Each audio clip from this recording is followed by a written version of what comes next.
So యామ అన్నది దానికోసం ఇంకొంచెం డీటెయిల్గా చెప్పాలి అంటే I explain it later. Next వచ్చే నియమ ఆసనం. ఓకే, నియమ అంటే ప్రతి ఒక్క ఆసనానికి ఒక నియమం ఉంటుంది, ఒక పద్ధతి ఉంటుంది. అంటే ఈ కాలు ముందెత్తాలి, ఈ కాలు దింపాలి, ఫోల్డింగ్ ఎలా చేయాలి, అన్ఫోల్డ్ ఎలా చేయాలి. చైర్ ఎలా ఓపెన్ చేస్తాం, ఇలా ఓపెన్ చేస్తేనే కరెక్ట్ ఓపెన్ అవుతుంది, ఇలా ఇలా లాగేస్తే ఇరిగిపోతుంది.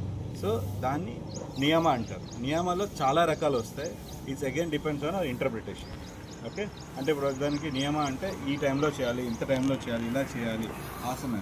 Okay, asana is nothing but మనము ఒక్కొక్క ఉన్నాయి కదండి, ఈ ఆసన పేర్లు పెట్టుకొని వస్తుంది. సో యామ కోసం మళ్ళీ ఇంకా డీటెయిల్గా తర్వాత చెప్తాను. నియమ ఆసన చెప్పాను అనుకుంటున్నాను.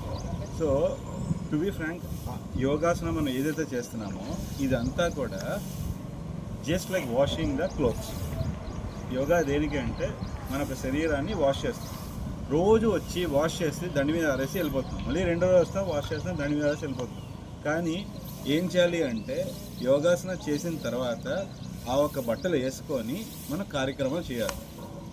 Yoga is only a tool to start the activities. Okay, మనం యోగా మీద అంత ఇంపార్టెన్స్ ఇస్తున్నాం, బాగుంది. అంటే రోజుగా వస్తున్నాం, మంచిగా బట్టలు ఉతుకుతున్నాం, తెల్ల బట్టలు దండి మీద ఆరేస్తున్నాం, మిగతా పనులు యాజ్ యూజువల్ మనం తినడం పడుకోవడం చేస్తున్నాం.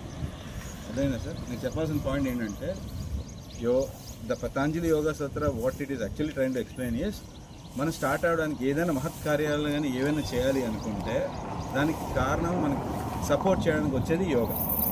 So yoga is the starting point. It just అంటే మీకు అర్థం చేసుకోవడం ఏంటంటే బట్టలు ఉతికి మంచిగా ఆరేసి పెట్టుకోవడానికి శరీరం రెడీ అయిపోయింది. ఈ రెడీ అయిన శరీరంలో ఏం చేయాలి, మంచిగా పని చేయాలి, సోషల్ సర్వీస్ చేయాలి, అసోసియేషన్ చేయాలి. ఇప్పుడు మీ ఒక్కొక్కరు వాళ్ళ ఒక వృత్తిలో వాళ్ళ పనిని ఇంకా ఎన్హాన్స్గా చేయాలి. That is the purpose of yoga.